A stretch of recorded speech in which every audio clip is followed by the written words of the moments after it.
주님이 이 땅에 오신 소식을 제일 먼저 전에 들었던 사람들은 양을 지키는 목자들이었습니다. 그들은 제사장도 아니었습니다.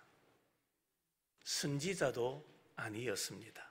당시에 성경을 연구하고 또 성경을 가르치던 랍비들도 아닙니다. 그들은 평소 사람들의 관심 밖에 있던 목자들입니다. 그러면 그 목자들은 누구인가?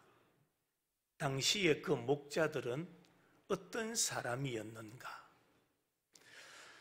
먼저 이 목자들은 당시에 소외 계층의 사람들이었다라고 말씀드렸습니다. 당시 목자들은 무시되고 소외되고 또 도외시되는 그런 사람들이었습니다.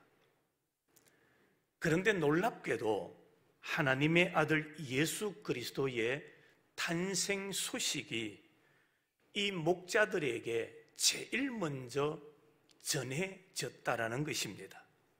이것은 예수님께서 이 땅에 오신 목적을 아주 분명하게 우리에게 시사해 주는 내용이기도 합니다.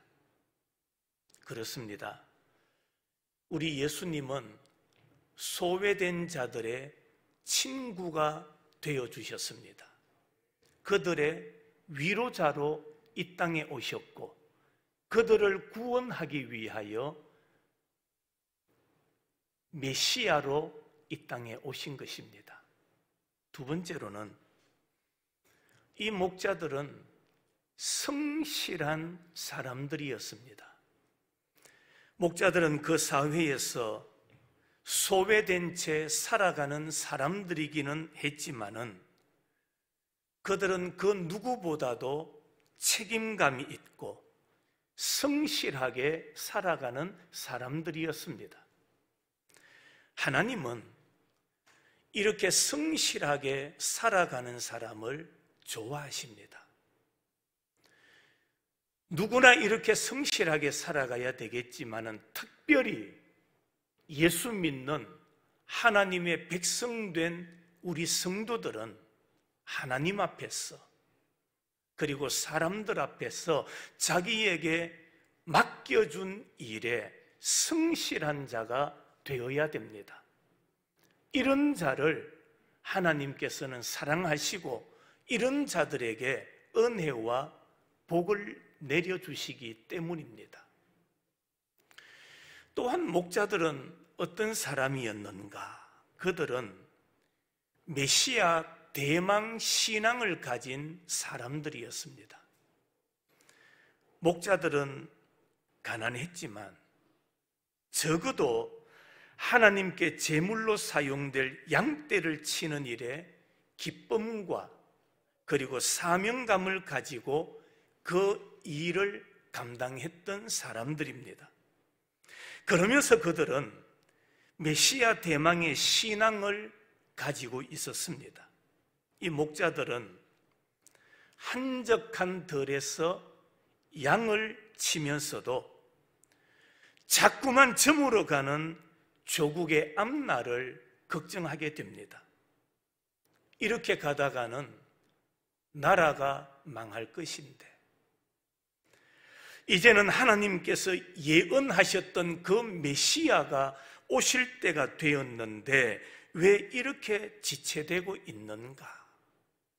그러면서 목자들은 메시아의 도래를 기대하고 있었고 그날을 기도하면서 자기들에게 맡겨진 그 양을 치는 일에 성실했던 목자들입니다. 여러분, 신앙의 결실은 언제나 심는 자만이 거둘 수 있다는 것을 우리는 깨달아야 합니다. 심지 않는 사람은 절대로 거둘 수가 없습니다. 목자들에게 메시아 대망 신앙이 없었다면 그들은 성탄의 소식을 전해 듣지 못했을 것입니다. 그 누구보다도 그들에게 먼저 이 소식이 전해질 수 있었던 것은 그들은 그만큼 메시아의 탄생을 기다리는 대망의 신앙, 예수 그리스도의 오실 것을 기다리는 그 신앙이 그 누구보다도 간절했고 큰 신앙을 가지고 있었기 때문이라는 것입니다. 하나님의 은혜는 과거나 현재나 기다리는 자에게 주어지고 기다리는 자에게 응답된다라는 사실을 우리는 깨달아야 됩니다. 예루살렘에 안나와 시므온이라는 사람이 살고 있었습니다. 그들은 한결같이 메시아의 탄생을 고대하면서 살았던 사람입니다. 그들도 조국의 앞날을 걱정하며 주님의 탄생을 위하여 기도하면서 경건하게 살았습니다. 그래서 마침내 그들은 탄생한 메시아를 그들의 가슴에 안고 하나님께 영광을 돌렸던 것입니다. 그러므로 성탄을 기다리고 대망하는 정신이 있는 사람들에게만이 의미가 있고 뜻이 있다라는 사실을 우리는 깨달아야 됩니다. 제사장 그리고 당시의 종교인들, 그들을 다 비켜놓고 그들을 다 제쳐놓고 유독 들에서 양을 치면서 초라하게 살아가던 그 목자들에게 이 성탄의 소식이 전해진 데는 이 같은 메시아 대망 신앙을 가지고 있었기 때문이었다는 것입니다. 성도 여러분, 과거 우리 신앙의 선배들은 무엇을 늘 갈망하며 살았느냐? 예수님의 재림입니다. 다시 오실 예수님을 사모하고 그 주님을 기다리며 살았습니다. 바람만 다르게 불어도 구름 한 점만 다른 모습을 볼 때도 혹시나 예수님께서 저 구름 타고 오시지 아니할까? 그러면서 예수님 다시 오실 그날을 소망하며 살았던 것입니다. 그런데 삶이 좋아지고 생활의 형편이 윤택해져 가면서 우리가 잃어버린 것이 뭡니까? 예수님의 재림신앙입니다. 오늘날 예수 믿는다는 많은 사람들 마음속에 다시 오실 예수님을 기대하고 예수님을 기다리고 예수님을 소망하는 이 예수님 대망신앙을 잃어버리고 살아가는 사람들이 너무나 많다라는 것입니다. 성도 여러분, 목자들은 들판에서 양을 치고 있으면서도 다시 오실 예수 그리스도를 기다렸습니다. 그 주님을 갈망하면서 살았던 것입니다. 그럴 때 예수님은 기다리는 자들에게, 소망하는 자들에게 제일 먼저 나타내 보여주셨던 것입니다. 오늘 여러분들도 주님을 소망하는 자가 되시기를 바랍니다. 주님을 기다리십시오. 다시 오시겠다 약속하신 그 주님을 바라보며 사는 자가 되어야 됩니다. 위를 바라보며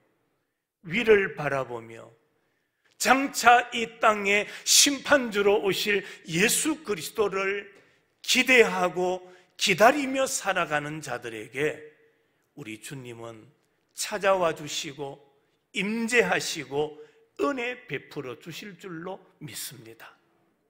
자, 그러면 목자들에게 주어진 메시지가 무엇이었습니까? 오늘 본문에 보면 10절에 이렇게 말하지요. 무서워하지 말라. 천사를 통하여 목자들에게 주어진 메시지, 무서워하지 말라. 하늘에서 무서워하지 말라는 음성이 목자들에게 들렸습니다. 이것은 하늘에서 선포된 설교라 그렇게 말할 수가 있습니다.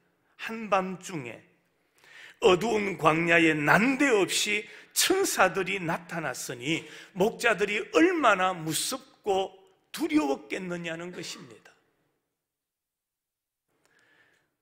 옛날 사람들은 자연재해를 참 무서워했습니다.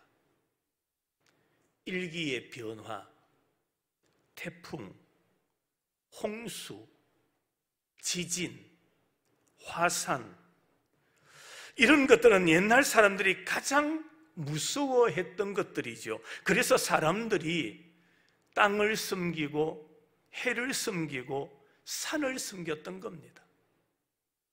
그들의 마음속에 삶의 두려움이 자꾸 찾아오니까 자연재해를 바라보면서 그들의 마음에 두려움이 가득하니까 그들은 아무런 의미도 없는 산을 섬기고 땅을 섬기고 해를 섬기는 이런 어리석은 일들을 저질렀던 것입니다. 그런데 어느 시대보다도 지식이 가장 발달되었다는 오늘에 와서 가장 무서운 것이 뭐라고 생각하십니까? 여러분은 무엇이 가장 무섭다고 생각하시나요? 자연도 무섭지요. 그러나 그 자연이 두려워서 떠는 것이 아니라 오늘은 사람이 무섭습니다. 사람이 두렵습니다. 이웃이 무섭고 동료가 무섭고 낯선 사람들이 무서운 그런 시대가 되어버렸습니다. 사람이 사람을 무서워하는 시대가 되어버렸어요. 언젠가 제가 한번 말씀을 드렸습니다. 제가 어릴 적에 제 부친이 그 말씀을 하시더라고요. 야야, 너가 사는 시대는 짐승이 무서운 것이 아니라 사람이 무서운 시대가 올 거다. 짐승이 두려운 것이 아니라 사람이 무서운 시대가 올 거다. 오늘 우리가 사는 시대가 그런 것 같습니다. 밤이고 낮이고 마음 놓고 길을 걸어 다닐 수가 없는 그런 시대가 되어버렸습니다. 밖에 나가서 조금 의심을 가지기 시작하면 지나가는 사람들 모두가 강도 같고요, 지나가는 사람들이 인신매매범 같이 보입니다. 그래서 사람들이 어떻게 삽니까? 문을 이중으로 삼중으로 걸어 잠그고 삽니다. 그러면서도 안심하지 못합니다. 집집마다 거리마다 CCTV가 있습니다. 오늘 여러분들은 집에서 출발해서 교회에 올 때까지 여러분의 이동 동선을 짚고 있는 CCTV 몇 대를 거쳐오신 것 같습니까? 나도 모르게, 나도 의식하지 못하는 사이에 길거리 군데군데마다 그것뿐입니까? 자동차마다 카메라가 다 달려 있어서 누가 지나가며 내가 어디를 갔는가 다 찍고 있는 그런 시대를 우리가 살고 있습니다. 이것이 오늘 우리가 사는 이 시대의 비극이지 않습니까? 그런데 이것보다 더 무서운 것이 있습니다. 그것은 바로 죽음이라는 것입니다. 이제까지 건강하게 살던 사람이 오늘 사늘한 시체로 변해버리는 것이 이 세상의 모습입니다. 그것도 세상을 많이 산 사람의 이야기가 아니라 젊은 사람이 하루아침에 시체로 변해버릴 때 우리는 그 앞에서 할 말을 잊어버리게 됩니다. 이것이 오늘을 살아가는 우리들을 두렵게 하고 우리를 무섭게 만들고 있습니다. 오늘 성경에 보니까 목자들도 양을 치던 그 밤에 놀라고 또 놀랐다라고 말씀합니다. 왜요? 갑자기 천사들이 그들에게 나타났기 때문입니다. 그러나 목자들에게 나타난 그 천사들은 그들을 놀랍고 두렵고 무섭게 만들기 위하여 나타난 천사들이 아니었습니다. 그들은 그 목자들에게 좋은 소식을 전하기 위함이라 그렇게 말씀하지요. 오늘 읽었던 10절과 11절 말씀입니다. 무서워하지 말라. 내가 온 백성에게 미칠 큰 기쁨의 좋은 소식을 너희에게 전하노라. 오늘 다윗의 동네에 너희를 위하여 구주가 나셨으니 곧 그리스도 주시니라. 그래서 예수 그리스도의 탄생의 소식을 뭐라고 표현합니까? 기쁜 소식이라고 말합니다. 왜요? 그 예수님의 나심이 바로 복음이기 때문이다라는 말씀입니다. 칼바르트의 말대로 하나님은 하늘에 계시고 인간은 땅에만 있다면 하나님과 인간은 서로 사귈 수 없고 영혼과 시간이 서로 만날 수 없기 때문에 하나님이 친히 인간과 친구가 되시기 위하여 하나님이 인간으로 태어나신 소식, 그 기쁨의 소식을 그날 밤 목자들이 제일 먼저 전해 듣게 되었던 것입니다. 이것이 하늘에서 전해진 메시지입니다. 이것이 바로 성탄의 의미라는 사실입니다. 밤을 새우고 노래하고 선물을 주고받는 것, 그것이 성탄을 대신할 수가 없습니다. 그것이 성탄의 의미가 아니라는 사실을 우리는 분명히 깨달아야 됩니다. 예수님의 태어나심을 제일 먼저 전해 들었던 목자들, 그 목자들은 자신에게 주어진 일에 충실했고 메시아 대망의 신앙을 가지고 있었고 그들이 경건하게 살아갈 때에 하나님은 그들에게 메시아 탄생을 가장 먼저 알려주셨던 것처럼 오늘 성탄절을 맞이해서 이 같은 신앙으로 살아갈 때에 하나님은 우리에게도 가장 기쁜 소식을 전해주시리라 믿습니다. 성도 여러분, 온갖 두려움과 불안에 쌓여 살아가고 있는 나약한 우리들에게 이 같은 두려움을 다 몰아내시기 위하여 내 안에 자리 잡고 있는 걱정과 염려와 근심을 다 몰아내시기 위하여 이 땅에 오신 예수 그리스도, 그분을 기쁨으로 여러분의 마음에 영접하는 은혜가 있기를 축복합니다. 성탄절이 되면 우리가 만나는 사람들에게 인사를 하죠. 뭐라고 인사합니까? 메리 크리스마스. 메리 크리스마스라고 인사는 하는데 그 단어의 뜻이 뭔가를 모르는 사람도 있을 거예요. 메리 크리스마스, 그리스도께 마스, 경배, 예배를 드려라. 어떻게 예배를 드려야 되는가? 메리. 여러분, 우리가 메리 하면은 엉뚱한 것을 생각하기가 쉽습니다. 그러나 이 매일이라는 말은 기쁘게, 즐겁게, 성탄절은 특별히 하나님 앞에 기쁨으로 경배를 올려 드려야 한다라는 말입니다.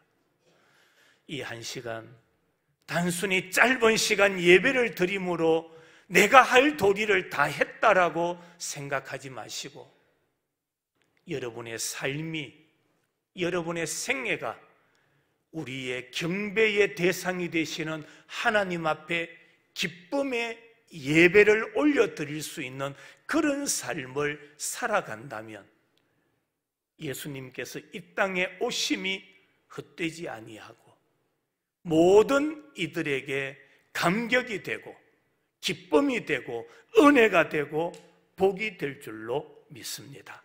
2022년도 우리 성탄절, 우리 모든 성도들에게 메리 크리스마스의 은혜가 있기를 주님의 이름으로 축복합니다.